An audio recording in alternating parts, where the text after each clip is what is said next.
What's up, Melanated family? This is your boy Harrison from MelanatedFathers.com and Melanated Fathers TV on YouTube, bringing you another episode of the Melanated Convo podcast. If this is your first time here, the Melanated Convo podcast is a show dedicated to having introspective and interesting conversations with people in our community about life, about relationships, about their passions. We try our best to get people who are passion driven so our listeners can be inspired by them. Sometimes there won't be an interview and I just come to the family and talk about an important issue facing either our families, facing our relationships, something that has to do with our kids. A lot of the topics, I'll broaden it and make it about relationships, and we'll go deeper into a lot of different things, but most of the time I center it around family. I center it around our children. I center it around our sons.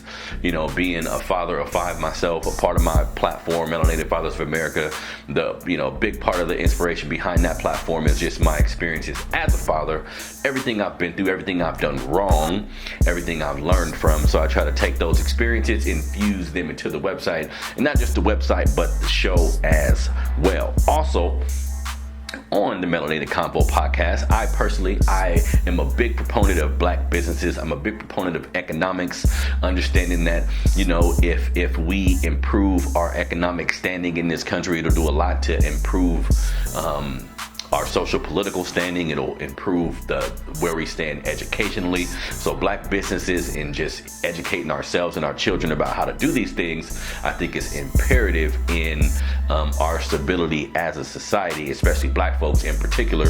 When you look at the amount of money that we spend, when you look at the amount of times a dollar circulates in our community, it's not positive, right? So we need to do our best to find black businesses who are able, black businesses who, not just because they're black, but they're black and they have a quality product, a product that you feel you need. I think it's important that we do our best to find these businesses and, support them. So even if you're in a situation where, because some of the businesses I mentioned will be in a different part of the state or a different part of the country. Sometimes, even if you can't financially support a business, you can share their flyer, you can share their menu if it's a food spot, you can share with the people what they're actually doing. And sometimes you may not have that type of business in your area, and you can use that as the inspiration to get something like that popping yourself. You feel me? So we like to discuss black businesses, black economics. That's important to me, so we make sure we cover that. Now, for today's businesses, like I said, I like to talk about each business 2 weeks in a row, just to give the business the maximum amount of exposure that I can afford them, right? So this week's business for the second week in a row will be Slam's Barbecue. Now, Slam's Barbecue is a barbecue spot here in Sacramento, California. They're located at 4581 Mac Road. Now, Slam's Barbecue is a Southern style barbecue with international twists. Slams brings Southern style recipes to Sac, offering a real authentic Creole cuisine filled with flavor. Now, at Slam's Barbecue, which you can check out yourself at slamsbarbecue.com, by the way. That's SLAMSBBQ.com, by the way. Not only do they have all the sides you need, like green, sweet potato, red beans, rice, potato salad, baked beans, you know what I'm saying, macaroni and cheese, coleslaw, everything you need. They also got the meat, seafood, tri-tip, southern chicken, or smoked chicken rather, ribs, smoked ribs, everything you need, right? Rib tips. Every first Friday of the month, they have a special meat that they serve. They have different apparel on the website. So if you wanted a Slam's Barbecue shirt, you'll be able to cop that if you wanted to. So really nice barbecue spot. Like I said, I haven't had the opportunity of going myself yet. I will soon. One of my older children, I've been able to bring him in there. One day he just heard about the spot randomly, and I was able to go in there with him. This is before I spoke to the brother who owns the spot, and we decided to put him on the show. This is just on a random. I went in there with my 18-year-old son, And the spot was real nice. Now, my son, I bought him the barbecue at the time. I didn't taste it, but the spot was real nice. It was a real comfortable setting. It's on Mac Road, which if you're in the Sacramento area, that's in the South area, where I'm from. So having a spot like that in that part of town was really big to me as well. And it was really professional in there. The decor was really nice.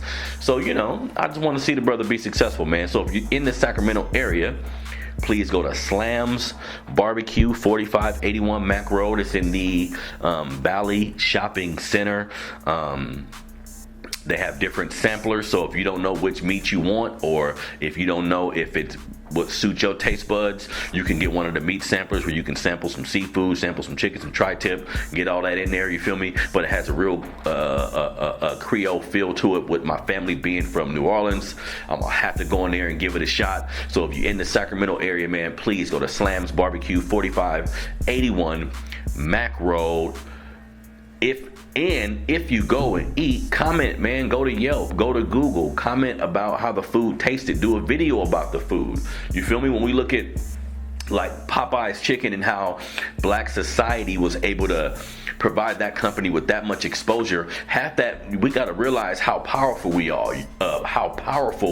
are, family, how much influence we hold. You feel me? If you do a video about some food spot that you like, just like they was doing for that fucking chicken sandwich, we can provide the same type of rush to these businesses that are black owned, to these businesses that are in our communities, that ultimately, if they become more financially stable, more financially well off, it'll just make the entire community benefit. And then ultimately we can get more in more stores, more different type of places to shop, more different type of businesses, so we can keep that thing popping. You feel me? So if you're in the Sacramento area, go to 4581 Mac Road, Slam's Barbecue. Check out the food. You feel me? Now, for the second business of the day. Like I said a while ago, I reached out to my family on Facebook and asked everybody what are some black businesses in the area or just abroad. Or, you know, just anywhere in the country. A lot of different people reached out to me. The sister Shakira Rule reached out to me about her business, House of Naras. I think I'm saying it right. House of Naras, Naras. House of Naras. This is a clothing boutique for women, family. This is a clothing boutique for women. House of Naras, Naras. The website is houseofnaras.com. Now, on the website, she has dresses. She has different short sets for women. She has a sheer cheetah duster. She has a velvet duster for sale. So really sexy women clothing. I think most women in our community, you know, when I see them shopping at all these other clothing lines and designers that aren't black, when I seen this sister's dresses, when I seen the style of the dresses, this will rival anything that I've seen at, you know, Gucci or DKNY, whoever, you know what I'm saying? So it's important with how much we enjoy fashion in our community, how much our sisters enjoy fashion, how much we enjoy fashion as black men. If we find black designers who are giving us the same quality and look that we can get with some of these other high-end places, it's our duty as black folks, I think, to support these people. You feel me? So if you go to her website, that's houseofnaras.com, you'll see all the different pieces she has. Like I said, she has shirts, short sets. You know, she has the sheer duster. I didn't even know what a duster was before I went to the website, but it looks really, really nice on women. I just learned that they sell dusters for men too after I did a little research on it. But nonetheless, the dusters look really, really elegant. I'm sure most of the sisters in our community would really, really benefit and enjoy the clothing if you go to the website and buy over $100 worth of merchandise. You can get free shipping. She's also doing a special where if you subscribe to the House of Naras VIP list, you can get 10% off of your first order. So she has a couple different deals popping right now, family. So go to the houseofnaras.com clothing boutique for women. Really nice clothes, elegant clothing, sexy but don't look too hoish. You feel me? I think that's something that, as a man, that's something that I look at. A woman of being classy. I guess that's the best way to say it. Real classy dresses. Looks real nice. So everybody go to the website, pay it a visit. It's houseofnaras.com. That's House of Naras, which is NARAS.com. This is the sister Shakira Rule. So go to the website. You know, it's holiday season right now. Christmas is coming. I'm not too sure if she'll be able to get you the clothes before Christmas, but even if it has to be after Christmas, you know, if you know what I'm saying, if you have women in your family that you know like to wear dresses, like to look real nice, and you know, typically buy designer clothing and things like that, tell them to go to House of Naras. Check out some of the styles that the sister has available. Now, for today's topic, family, like I said, we are not doing an interview today. I'm gonna just come and spit to the family what I wanted to talk about, because again, like I said, we have topics about family issues. We have topics about relationship with our women or with your men. These are things that we cover. But what I like to talk about the most is our kids, right? Like how important it is that we instill the right things into our children. How important it is that we try our best to set their lives up right. You feel me? And from my experiences of doing some things right, but doing some things wrong, also, you know, have led me to believe that if these are things that we focused on in our community, in our families, in our household, we'll be much well off, right? So what I want to talk about today was teaching our young men, or talking to our young men about the pitfalls of adolescence. Now, what are the pitfalls of adolescence, right? You have several different things that you would look at being a young dude growing up in our communities. And also, I like to point out the fact that, you know, young men of all races have a lot of commonalities in things that they're going to have to deal with as they evolve and become men, right?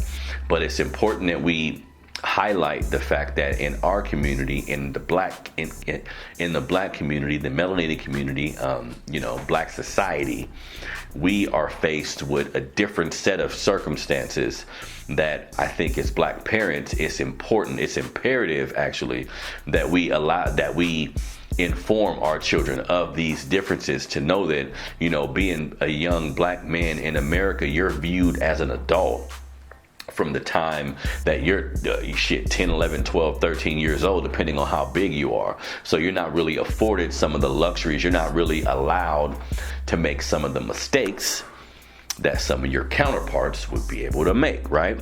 So when we talk about the pitfalls of adolescence, we have to go through the list, whether it be girls and dealing with going from liking girls and thinking a girl is cute, thinking a little girl is attractive, to actually being physical with her and having sex.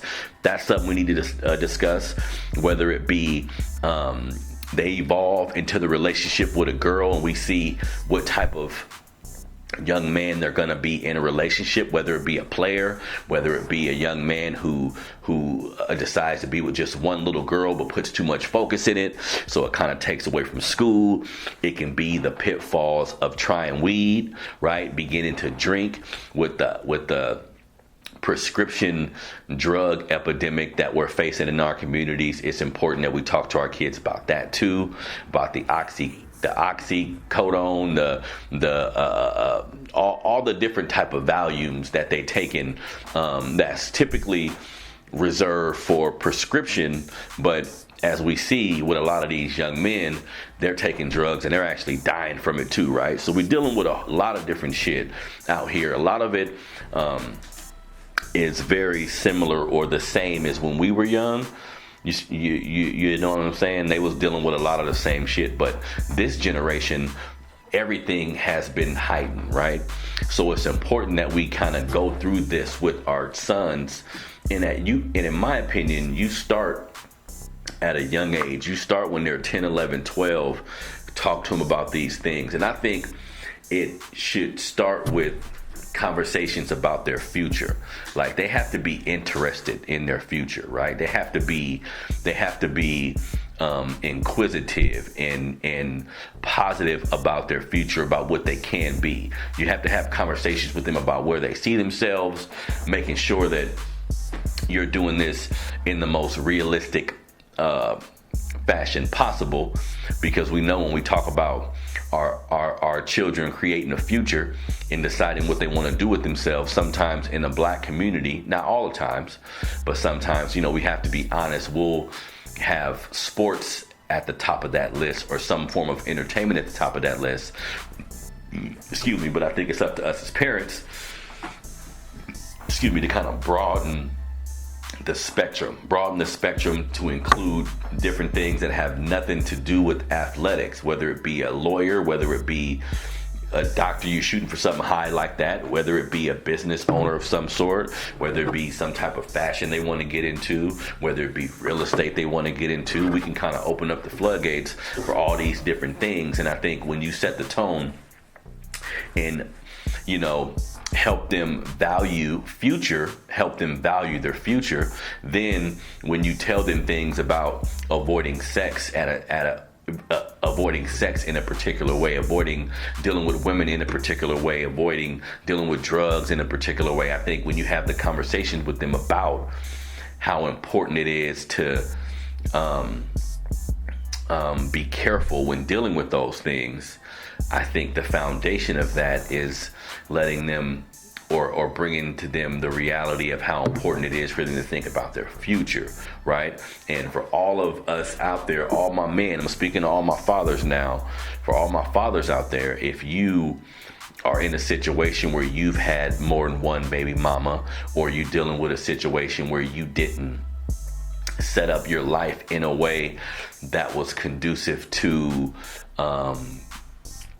your kids getting the most out of the household, meaning, and this is my opinion, if you live in a situation where your kids don't live with you, that affects your parenting to a degree. That affects your ability to get certain things through to them, depending on how often you see them and everything. But if your kids aren't in your house, it makes it difficult. It makes it more difficult to convey certain messages. It makes it more difficult to get a grasp on exactly what they're doing with their life. You feel me? So it's important that if we are men who've made mistakes and did different things in the street, it's important that you impart that wisdom on your kids. So when you notice your young boy beginning to like women, it's important that we, like, on some real shit, like, give them information on how to treat women, give them information on why it's important that you don't lie, why it's important that you don't play games. Even if some of us have fallen short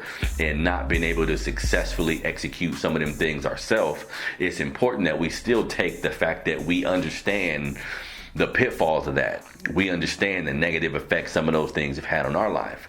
So it's important that we impart that on our kids and make sure they understand the importance of not only treating women right and respecting women, but having the necessary respect for themselves as well. And if we do our jobs and kind of pound that home, I think it'll be easier for them to get all these other concepts, right? So we have making sure we teach them, because again, we're dealing with the pitfalls of adolescence, which, like I said, helping them understand how important the future is a great way to set these conversations up. Then you can go through the list with them. You can go through the list of when it comes to dealing with women. Like I said, making sure you're being respectful, making sure you're being truthful as possible, and that's like the beginning of the communicating with the woman. But then once sex becomes a factor, once that begins to happen, we were all young once, and how if things aren't done right, you can have sex and that shit can change your life like in a negative respect, though, because now you're focusing on that. Now all you want to do is that. Now you're not taking serious other things that you may have to do in your life. You're just focusing on getting pussy. You feel me? So it's important that we talk to our sons about that. And another thing I want to mention, like a caveat, something I did with all my boys, and I think it's extremely necessary. I don't know how some of my fathers out there handle like the birds and the bee type of conversation. But, as a young dude, one of my biggest faults, and it may seem simple, but it had a large effect on me, is the fact that I didn't know how to put condoms on correctly.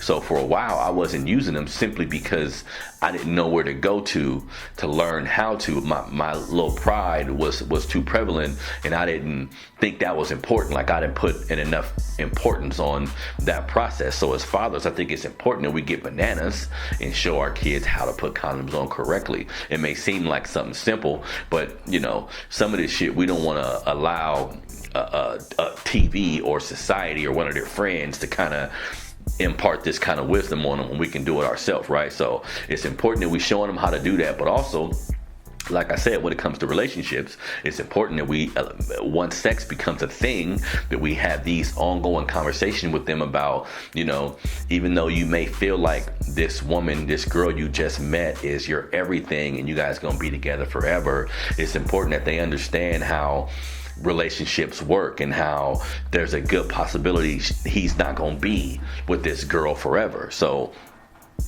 that's what you have to keep into perspective, that this could be a short-lived thing. So the most important thing around that time is learning how to focus on yourself still. Learning, because so many young dudes get into situations where they start having sex and they're using that as bravado and they're chasing more women, and they can get away from doing things that are important, but it's our job as fathers to pound in their head the importance of chasing your dream, chasing your future, opposed to chasing, for lack of a better term, pussy.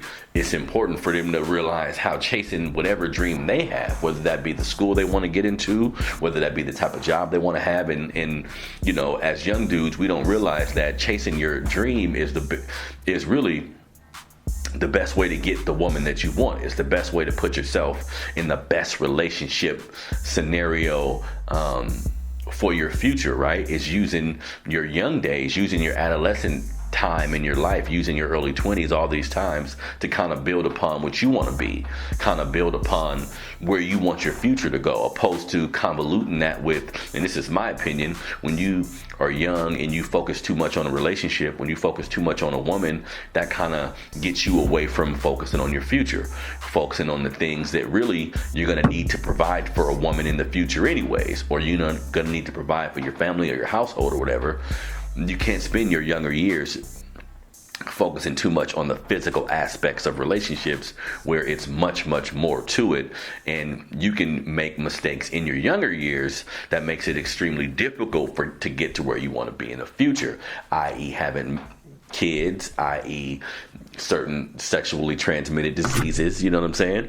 So it's our job as fathers to kind of break that down for them, to value their future, and then give them a crash course on how to interact with women. And again, some of us was players back in the day. Some of us knew how it feel to have several women or whatever. And I think it's important that you translate that information to your kids wisely. I know fathers who dealt with women in that manner, and they approached their sons from that same perspective, basically giving them the green light to treat women a certain way, giving them the green light to conduct themselves in relationships a certain way. I think if this is how you lived your life at some point in time, if your kids know about it, or if they've seen it, or if they've been told about it, they may internalize some of that anyway. So you don't have to necessarily tell them, use those stories as triumphs to a degree, because that may just make it worse. I think we need to be realistic and be adult about the situation, and let them know the importance of telling the truth. I mean, you can't tell a young boy to tell him, you should just be in a relationship with one woman or whatever. I mean, as a 17, 18, 19-year-old, that may not be the best option. That may not be the best thing to do. That may, like I was saying, that may put him in a situation where they're focusing too much on the woman, which can bring kids, which can get him away from things that he need to be doing. So you don't want your kid or your son randomly just having sex with all kind of women. I mean, that you don't want that to a degree, but you have to be honest with them. And if they want to be in situations where they're not tied down to one woman, I mean, there is a way to do that in society as well. You feel me? It's important that we teach them it's not really what you do, but how you do it. You feel me, family? That's the primary theme in a lot of these things that we're talking about here today.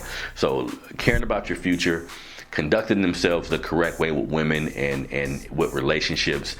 If they decide that, and again, trying our best to have open and honest dialogue with our children is probably the best way to approach these situations, even though, it's certain things our kids won't tell us. It's certain things they won't disclose. I think if parents think your kid is sharing everything with you a damn fool.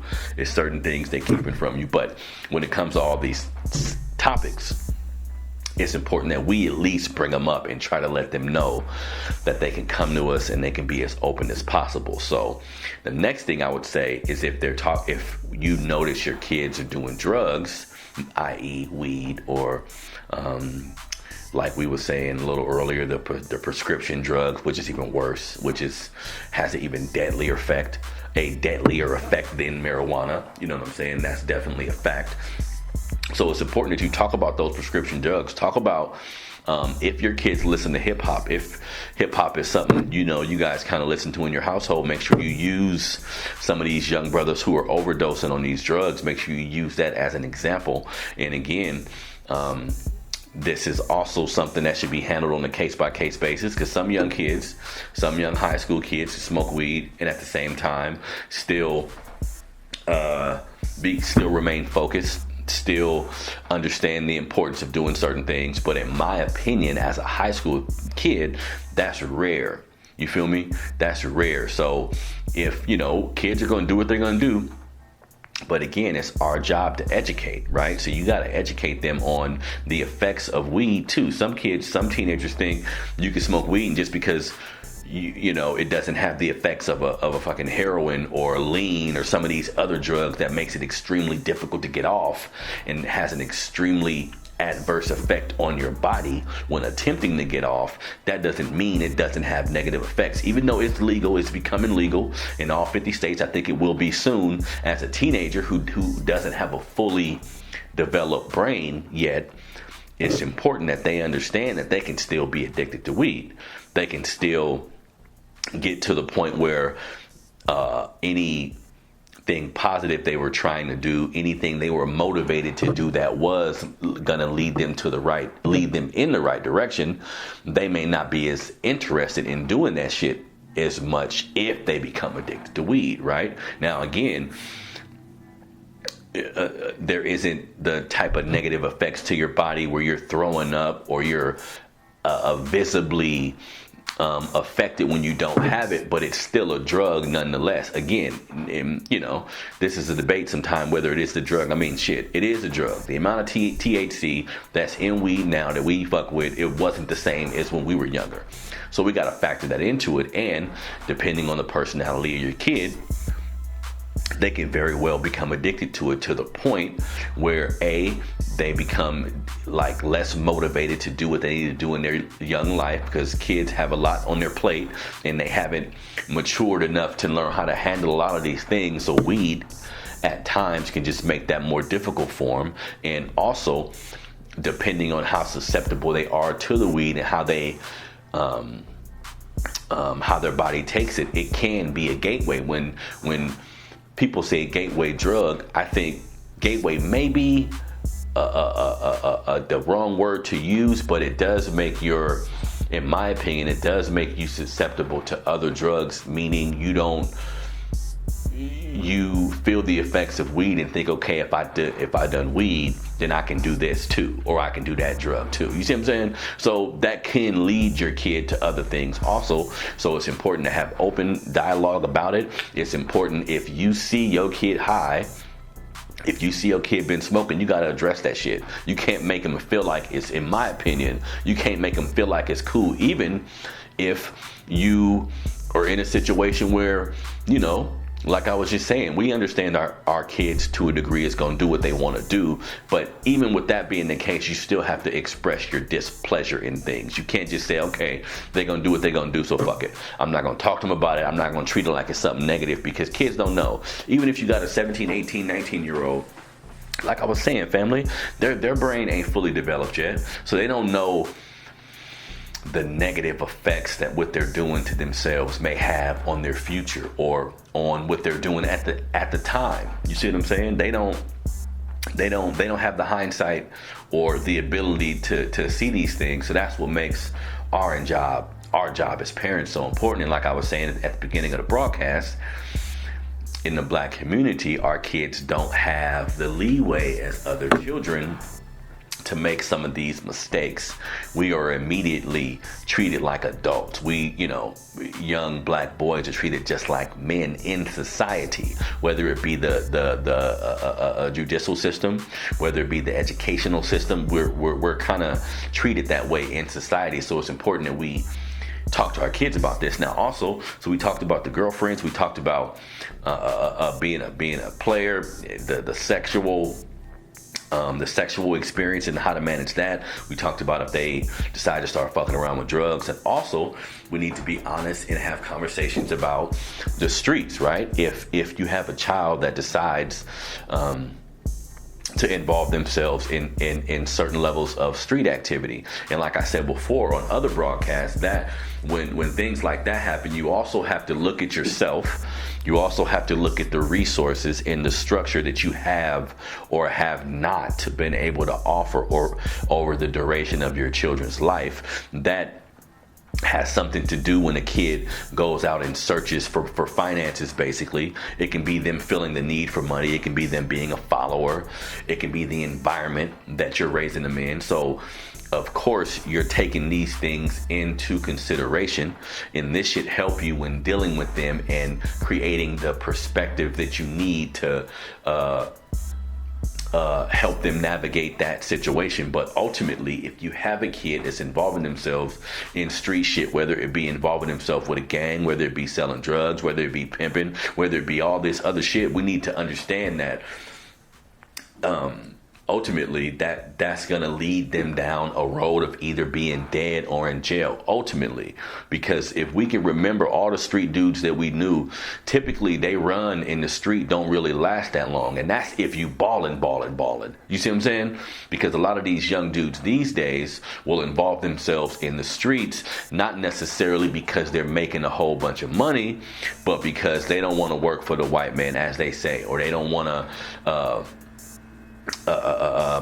discipline themselves enough to be involved with a corporation. But a lot of times they're not even as proficient in the streets as they would want to be, or as they think, or as they are disillusioning themselves to think they are. So some of these young dudes are making less money than you would make working full time at McDonald's. You see what I'm saying? But they out there in the street because of their pride and because of, what they've been told about corporate America and all that. And to a degree, I understand a young man not wanting to go along and get along in society, not wanting to feel like they have to deal with this system and have somebody tell them what to do, and dealing with all the inconsistencies of corporate America. I get that. Excuse me. But if you're not developing a business plan, or if you're not,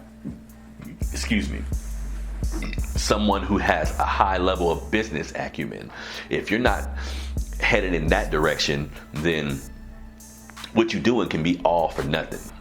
Because I can understand not wanting to be under a system, but you have to transition that into some kind of business, some type of positive result from that. You see what I'm saying?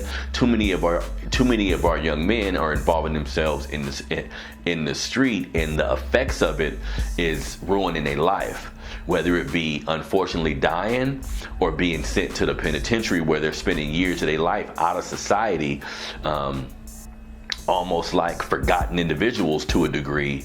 And that has an extreme negative effect on your life. If you could talk to any OG from your neighborhood, or any OG that's doing time right now, all of them gonna tell you the same thing, man. Like, a life of crime ain't really the way to go. So as fathers, as adults, knowing this, it becomes a thing of how do you translate that information to your kid if he's already 10 toes down, if he's already just decided that's something he's going to do with his life. How do you address these situations with him, right? But it has to be addressed. Even if, like I said, even if financially you haven't been able to provide, even if there's certain levels of structure you weren't able to put forth in your kid's life, that doesn't mean you still shouldn't give your input. That doesn't mean you still shouldn't try to give them a different perspective or a different way to look at it. Because at the end of the day, we all want our kids to be successful. We all want our kids to be better off than we were. We all want our kids to live healthy, long lives. And, being a black man in society, when it comes to being a criminal, when it comes to living on the other side of the law, you got to understand how much worse it can be for you once you get into that system, once you get into the courthouse, once you get a felony. You know what I'm saying? All of these things makes it severely more difficult to operate in society. And again, sometimes you get a kid that says, I'm gonna do what I want to do, and that's your child. You still have to love them, you still have to be there for them. It's just our job to let them know what the negative effects of a lot of these things can be. Because if they 17, 18, 19 making some of these decisions, again, their brain isn't even fully developed yet to understand what the ramifications of some of this shit can be. So they're fucking their lives up at a young age, and it's taking them to their 26, 27, almost 30 to realize, okay, I made some mistakes. If we could prevent them from going through some of these same things, family, it's our job to do so. And we can do so by talking to them, of course. Talking is one thing, but it's also in your actions, family. If you an older dude, or if you a black man with kids and you still on the street, it's going to be difficult to convince your kids not to involve themselves in the same shit.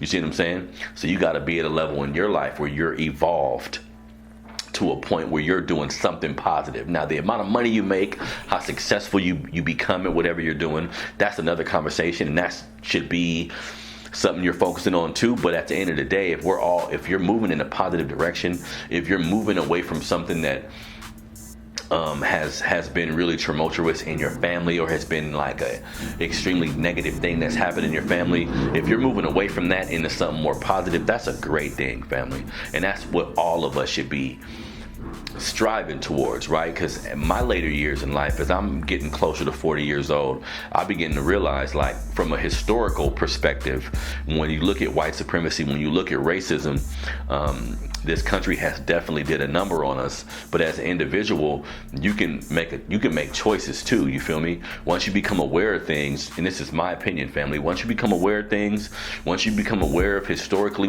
how we've been placed, and what we've done to each other, and what we've had done to us, like, to a large degree, I think it's our responsibility to make changes. It's our responsibility to use that information. You can't learn that shit and then unlearn it. You can't learn that shit and then try to act like it ain't what it is. You feel me? Because even though we've had to deal with white supremacy, even though we've had to deal with racism, even though we had to deal with classism, even though we've had to deal with all these things, we're a people living in America who don't know who they are, who don't have a home country, who don't got their own last name. Like, we lost, to a large fucking degree, we lost, family. But it's up to you to start figuring out a way to reclaim that.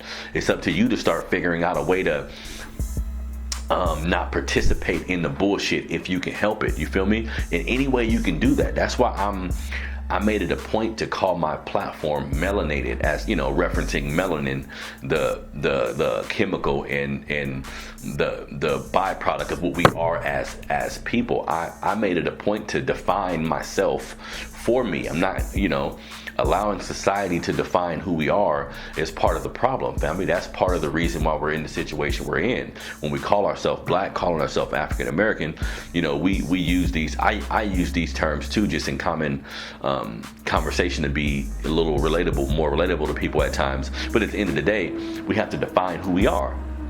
We have to start making strides to break away from this system. That's why I understand the hustler.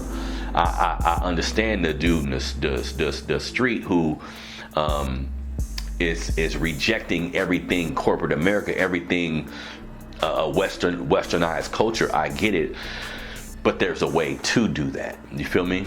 There's a way to maneuver away from these things where it doesn't have such a negative connotation on your life, and it could be with the street shit.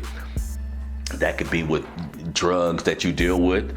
That can be with the women. You feel me?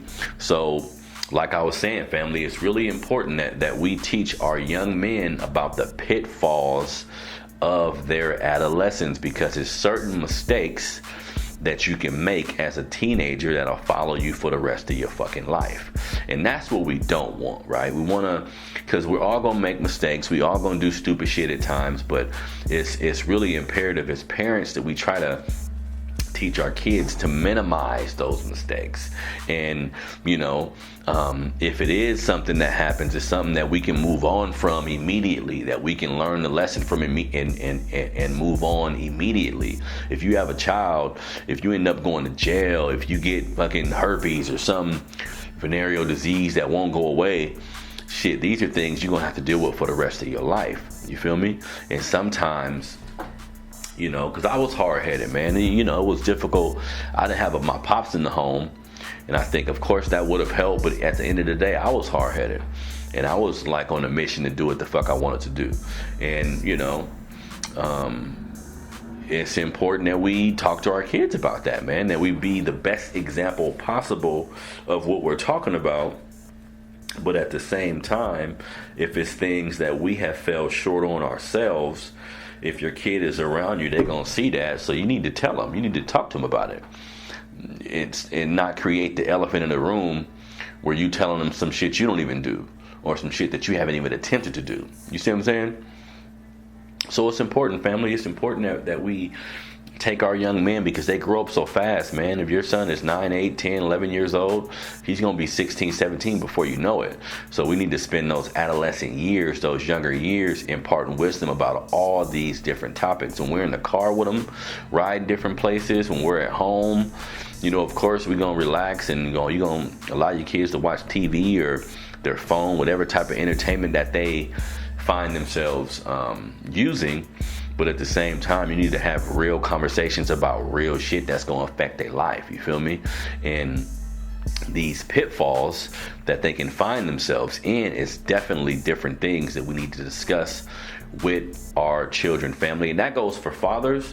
But my single moms out there who listen to the show, man, if you don't have a father around, listen to some of these things, man. And I know that we have single moms who still not only try their best, but put it down and impart different lessons and structure in their kids' life that it's going, you know, that's going to help them out and going to put them in a position that they still are knowledgeable and able to function in society. But if you don't have a man around, if there's no man inside of the house teaching them different things, a man that they respect, it's going to be a little more difficult for them. The easiest way to impart some of these messages is being in the actual home with your kid. Sometimes I think they receive it much better if it's formulated in that way. But even if you're not, even if you're a single mom, even if you're a father who don't live in a home with your kid, you're still supposed to impart all of these different messages on your children, so we can try our best to put the next generation in a better position that we were in.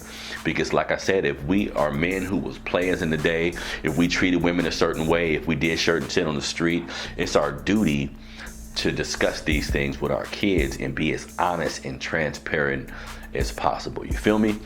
So it's been another episode, man, of the Melanated Convo podcast. I'd like to thank everybody who's been tuning into the show, everybody who's been rocking with Melanated Fathers of America for the past few years, with the articles that I put up about history, the articles that I put up about some of these same topics. If you haven't, please go to melanatedfathers.com. There are articles about parenting. Go to the community forum section for articles about parenting, or articles or videos about different things we face in our community that we should think about. There is a book of the month that I put up there every month, different books that I've read, some that I have not, but I have, that I have in my possession, but I will read eventually. But I put a book of the month that we all should look at, because reading is extremely important to me. There is also on the website, there's also a History Matters section of the website where I put up different articles and videos about people, places, and things from our history. As I've said before, learning about history has probably been the single most biggest part of my evolution as a black man. That part, learning about history in our past, has done wonders to me, just being more self-reflective and getting a better understanding of who I am and where I come from. All that has been the antithesis of what has turned me into who I am today. So I think Reading is extremely imperative to our society. History is as well, so I have those sections on there, and different things that we talk about on the website. Man, if you haven't done so, please go to melanatedfathers.com today. Check out the website, check out what I've been doing. This podcast is always on YouTube at Melanated Fathers TV on YouTube. You can find the podcast anywhere podcasts are. You can go to Spotify, you can go to Apple Music, you can go to Anchor FM. You know what I'm saying? So all these different places you can find the website. Again, man, or you can find the podcast. Again, I want to thank everybody for tuning into the show. I want to thank everybody for continually supporting the website. I'm gonna continue to use, everything that I've been through, y'all, all the trials and tribulations that I've put myself through and that I've had to endure. Living this life, man, and having kids so early and different things I see my brothers go through in the streets. I try to infuse all of these topics into things that are digestible that the family can use. So again, I want to thank everybody for tuning into the show, man. This has been another episode of the Melanated Convo podcast. I'm out.